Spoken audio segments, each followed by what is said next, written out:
नमस्कार, मी भीमराव कडाळे पाटील, BKP 24 मराठीमध्ये आपलं सगळ्यांचं स्वागत। आज नवीन दिवस, नवीन विषय, नवीन दिवसाची नवीन अशी चर्चा।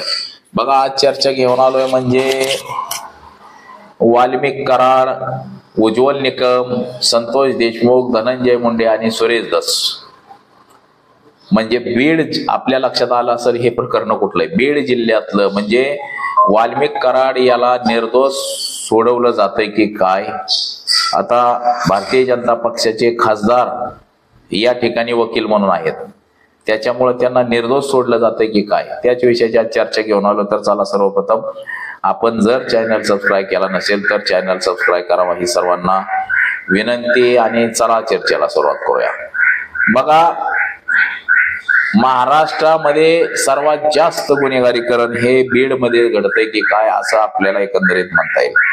आता असं झालेलं आहे की बीडमध्ये संतोष देशमुख यांची निर्गुण हत्या झाली। या हत्याकांडापोटी राष्ट्रवादी काँग्रेस अजित पवार गटाचा तालुका अध्यक्षासहित 7 लोकांना अटक करण्यात आलेली आहे, त्यांना मोका लावण्यात आला आहे।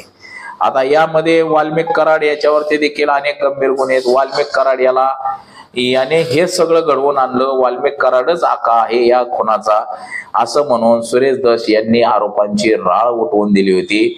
त्याचबरोबर बजरंग सोनवणे असतील, ते बीडचे खासदार, किंवा इतर आमदार प्रकाश सोळंकी असतील, किंवा इतर जे सगळे आमदार आहेत, हे धनंजय मुंडे यांच्या विरोधात गेले आणि त्यांनी धनंजय मुंडे यांच्यावर देखील आरोप केले। धनंजय मुंडे यांना मंत्रिपदाचा राजीनामा द्यावा लागला।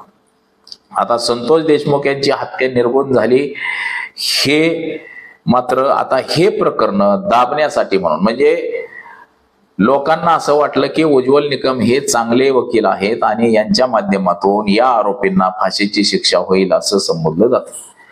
परंतु बघा, भारतीय जनता पक्ष, शिवसेना, एकनाथ शिंदे आणि अजित पवारांची राष्ट्रवादी असं मिळून महायुती सत्तेत आहे। आता वाल्मिक कराड हे धनंजय मुंडे यांचं राजकीय गणित सगळं बघत असतात। धनंजय मुंडे यांच्या परळी विधानसभेच्या मतदारसंघामधला जो प्रचार आहे, प्रचार सभा, तसंच पालकमंत्री पद, हे सगळा कारभार हे वाल्मिक कराड बघत असतात। जर वाल्मिक कराडला जर फाशी झाली तर धनंजय मुंडेंचा राईट हँड यांना फाशी झाल्यासारखं होईल आणि त्यामुळं असं होईल की धनंजय मुंडे यांचं राजकीय अस्तित्व धोक्यात येईल। मग या कारणामुळं बघा, इथं जे वाल्मिक कराड आणि संतोष देशमुख प्रकरण आहे, त्या संतोष देशमुख यांच्या बाजूने सरकारी वकील म्हणून उज्ज्वल निकम यांची नियुक्ती करण्यात आली। आता हे उज्ज्वल निकम म्हणजे ज्यांनी भारतीय जनता पक्षाच्या तिकिटावरती लोकसभेची निवडणूक मुंबईमध्ये लढवलेली होती। आता मुंबईमध्ये निवडणूक लढवली म्हणजे ते भारतीय जनता पक्षाच्या एकदम जवळचे। आता तर भारतीय जनता पक्षाने त्यांना राष्ट्रपती कोट्यातून खासदार केलेलं आहे। आता खासदार महोदय आहेत म्हणल्यावरती वाल्मिक कराड देखील त्याच पक्षाचा सदस्य आहे। आता वाल्मिक कराड देखील धनंजय मुंडे आणि यांच्या जवळचा असल्यामुळं आता लोकांच्या मनामध्ये शंकेची पाल चुकायला लागलेली आहे। जर वाल्मिक कराड याला फाशी झाली तर धनंजय मुंडे यांचं राजकीय अस्तित्व धोक्यात येते। मग नियोजनबद्ध असं उज्ज्वल निकम यांची या केसमध्ये नियुक्ती करण्यात आली आणि या केसमध्ये नियुक्ती केल्यानंतर मात्र बघा, आता पुढे जे काय घडलं ते म्हणजे एकदम आश्चर्यचकित, आश्चर्य करणारं असं झालेलं आहे। आता उज्ज्वल निकम यांची नियुक्ती झाल्या वाल्मिक कराड यांनी निर्दोष मुक्ततेसाठी अर्ज केलेला आहे कोर्टाकडे, मेहरबान कोर्टाकडे। आता हा जिल्हा सत्र न्यायालयाला अर्ज सादर होईल, त्यानंतर हायकोर्टाला जाईल आणि सुप्रीम कोर्टामध्ये जाईल।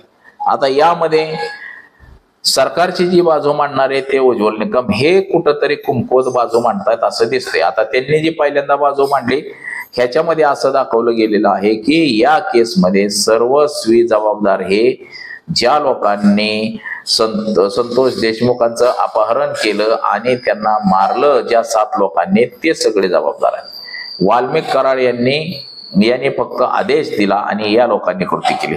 मग कृती करणाऱ्यापेक्षा जो आदेश देतो हा दोषी का आदेश देण्यापेक्षा कृती करणारा दोषी, हे सगळ्यात महत्वाचं. आता कोर्ट, मेहरबान कोर्ट काय करेल की ज्यांनी मारहाण केली त्याला दोषी ठरवलं जाईल आणि त्यांना फाशीची शिक्षा दिली जाईल आणि वाल्मिक कराड यांना 1, 2, 3 वर्षाची शिक्षा दिली जाईल. म्हणजे वाल्मिक कराडला 3 वर्षाची शिक्षा दिली तर 1.5 वर्ष जेलमध्ये राहील आणि ऑलरेडी तर आता 2-4 महिने झाले त्यातले निघून गेलेले आहेत. आणि अशा कारणाने वाल्मिक कराड हा या केसमध्ये निर्दोष बाहेर येऊ शकतो आणि याची सगळी तजवीज ही सरकारनं उज्ज्वल निकम यांच्या माध्यमातून करून ठेवलेली आहे, हे आपल्याला एकंदरीत दिसून येत आहे. तर आता चला बघूया पुढे काय होईल ते.